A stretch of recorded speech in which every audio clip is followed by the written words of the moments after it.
Rosie struggled, sobbed, and squirmed. A pacifier was pushed into her mouth and she suckled. She could call for help, she realized. This was an apartment building, someone would come. But then, what would they see? A bunch of fetishists. With her in a diaper, she clearly messed herself. She cringed at the thought. Then, if they called the police, there may be an investigation, reporters. She pictured herself on the news, having an image of herself in a messy diaper paired with a full explanation of what she had come from being shown all over town. Everyone from family to total strangers knowing her as the diaper girl who got tricked. She couldn't do it. Also, did she really want to? The hypnosis couldn't make her do anything she didn't want, just bring out things she didn't admit she wanted. This was, in a way, her dream, if rougher and more rushed than she expected. She suckled her pacifier for comfort, willingly this time, closed her eyes, and tried to think of something other than the laughter. She felt her diaper get opened. Wipes from hands all around her cleaned up the mess. The baby wipes were cool, and made her shudder.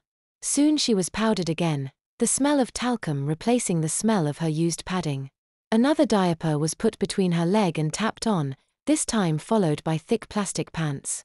She was untied, and stood up. Now, Samantha said, raising her fingers. Do I need to do this again, or will you be good? Rosie pouted. I'll be good.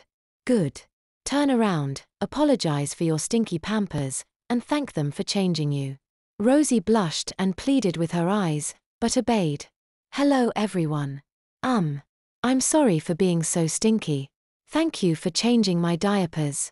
They all laughed and clapped. Good baby. It's been a long day for you, so it's time for bed.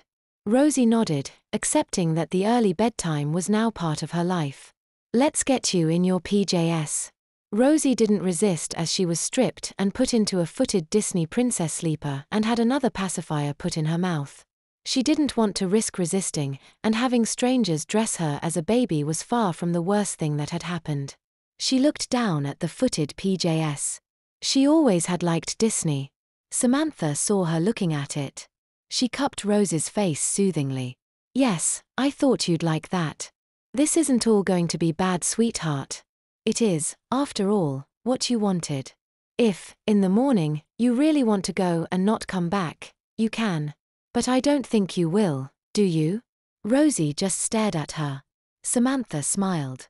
Good baby. Now, go kiss everyone goodnight. Rosie looked at her, but saw no signs of joking. Reluctantly, and much to the amusement of all around, she went to the first man she saw. She kissed his cheek. Good night, she said.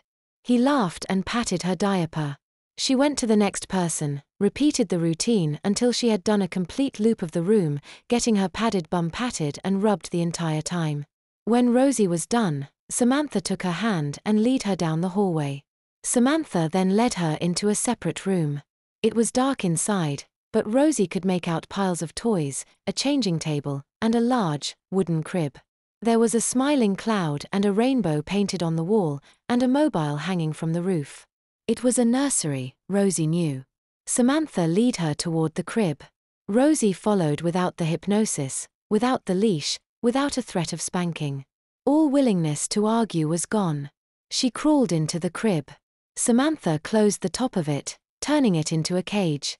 Surprised, Rosie pushed at the top. Hey! If you break that, I break you. Rosie stopped. You may recognize this as something like your own scenarios, back when you thought you were a dom. Someone in the crowd tipped me off about it, and I couldn't help but play it. We can't have little ones crawling around all night, can we? But what if I have to? Oh, Rosie looked down at her diaper, blushing at having answered her own question so obviously. But I wouldn't have you be lonely. She threw a brown teddy bear inside the crib. Rosie, genuinely shaking and not wanting to be alone, picked up. She hugged it, and felt something hard inside. It was a recorder, she realized. Now, be a good baby girl. I'll be listening. Rosie lay down. She really would be a good girl for her mommy, she knew. She'd do whatever she wanted from then on. She slowly fell asleep.